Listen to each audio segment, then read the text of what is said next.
जय हिंद दोस्तों, स्वागत है आप सभी का आपके अपनी YouTube चैनल पर। दोस्तों, आज की इस वीडियो में हम लोग हिंदी के मोस्ट इम्पॉर्टेंट क्वेश्चन को डिस्कस करेंगे, जो कि आपके आगामी लगभग सभी भर्ती परीक्षाएं जिसमें हिंदी से संबंधित क्वेश्चन पूछे जाते हैं, उन सभी एग्जाम्स के लिए सारे क्वेश्चन बहुत ही इंपॉर्टेंट हैं। तो चलिए शुरू करेंगे इस वीडियो को। क्वेश्चन है, निम्नलिखित विकल्पों में से कौन सा संयुक्त व्यंजन नहीं है? इनमें से कौन सा संयुक्त व्यंजन नहीं है? तो ऑप्शन डी राइट हो जाएगा, री। ये संयुक्त व्यंजन नहीं है, जबकि शा, त्रा और ज्ञा ये तीनों ही संयुक्त व्यंजन वर्ण हैं। जो दो या दो से अधिक व्यंजनों से मिलकर बने होते हैं वो संयुक्त व्यंजन कहलाते हैं। बात करें ऑप्शन डी की, री की, तो ये एक मूल स्वर है। मूल स्वर भी चार प्रकार के होते हैं। कौन कौन से? छोटा, छोटी, छोटाऊ और री। और संयुक्त व्यंजन भी चार ही प्रकार के होते हैं। कौन कौन से? शा, त्रा, ज्ञा और इसके साथ साथ श्रा। अगला क्वेश्चन,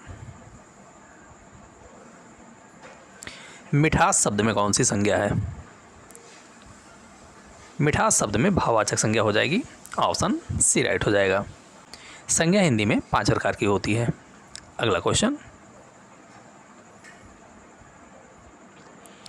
रीना की बहन शीला कल विद्यालय नहीं गई थी। इस वाक्य में कौन सा कारक है? हिंदी में कारक 8 प्रकार के होते हैं। बात करेंगे इस वाक्य की, तो यहाँ पर रीना का संबंध उसकी बहन शीला से दिखाया जा रहा है, इसलिए ये संबंध कारक हो जाएगा। ऑप्शन डी राइट हो जाएगा।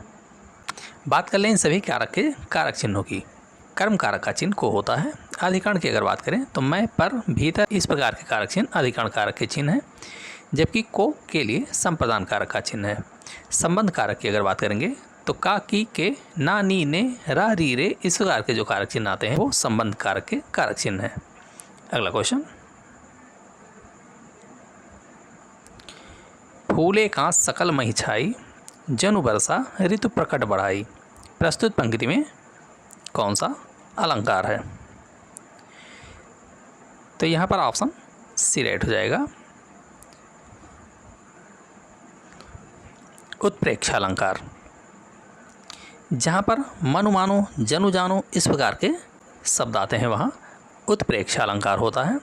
अनुप्रास अलंकार की अगर बात करें तो जहाँ पर वर्ण की आवृत्ति बार बार होती है वहाँ पर अनुप्रास अलंकार होता है। बात करें ऑप्शन बी, विभावना अलंकार की, तो जहाँ पर बिना कारण के ही कार्य का होना पाया जाता है वहाँ विभावना अलंकार होता है। अगला क्वेश्चन, शांत रस का अस्थायी भाव क्या होता है? शांत रस का अस्थायी भाव निर्वेद होता है। ऑप्शन बी राइट हो जाएगा। बात करें ऑप्शन ये की, जुगुप्सा की, तो विभत्स रस का अस्थायी भाव जुगुप्सा होता है। अगला क्वेश्चन, रमेश भी बाजार गया था। इस वाक्य में कौन सा निपात शब्द है? तो यहाँ पर ऑप्शन बी राइट हो जाएगा, भी ये सब निपात शब्द है। निपात शब्द किसे कहते हैं? वे शब्द जिन शब्दों से वाक्य में अतिरिक्त बल प्रदान करने के लिए जिन शब्दों का प्रयोग किया जाता है उसे निपात कहते हैं। अगला क्वेश्चन, धर्माधर्म शब्द में कौन सा समास है? धर्माधर्म का अगर समास विग्रह करें तो धर्म और अधर्म या धर्म या अधर्म इस प्रकार इसका समास विग्रह होगा, और इसका समास विग्रह करने पर दोनों पद प्रधान हो रहे हैं, और जिस समास में दोनों पद प्रधान हो वहाँ द्वंद्व समास होता है, इसलिए ऑप्शन डी राइट हो जाएगा। धर्माधर्म में द्वंद्व समास है। तत्पुरुष समास में उत्तर पद प्रधान होता है।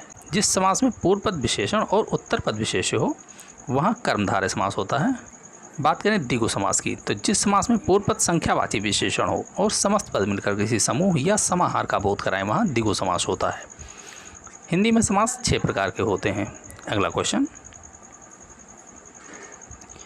खुमान रासो निम्नलिखित में से किसकी रचना है? खुमान रासो ये दलपत विजय की रचना है। ऑप्शन सी राइट हो जाएगा। बात करेंगे चंद्रवरदाई की, तो पृथ्वीराज रासो चंद्रवरदाई की रचना है। अगला क्वेश्चन, अवकाश शब्द में उपसर्ग होगा। ऐसे शब्दांश जो शब्द के शुरू में जोड़े जाते हैं और उसके अर्थ में कुछ विशेषता या परिवर्तन लाते हैं तो उन्हें उपसर्ग कहा जाता है। बात करेंगे अवकाश शब्द में उपसर्ग की, तो यहाँ पर ऑप्शन सी राइट हो जाएगा, अवकाश शब्द में उपसर्ग हो जाएगा।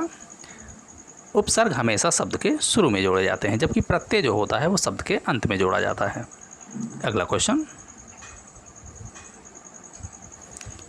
परंतु शब्द में कौन सी संधि है? बात करें परंतु शब्द में संधि की तो यहाँ पर ऑप्शन बी राइट हो जाएगा, व्यंजन संधि। परंतु शब्द में व्यंजन संधि है। परंतु का अगर संधि विच्छेद करें तो परम जिसमें माँ हलंत होगा, धन तु जिसमें छोटा ऊ का मात्रा होगा। इस प्रकार परंतु का संधि विच्छेद होगा।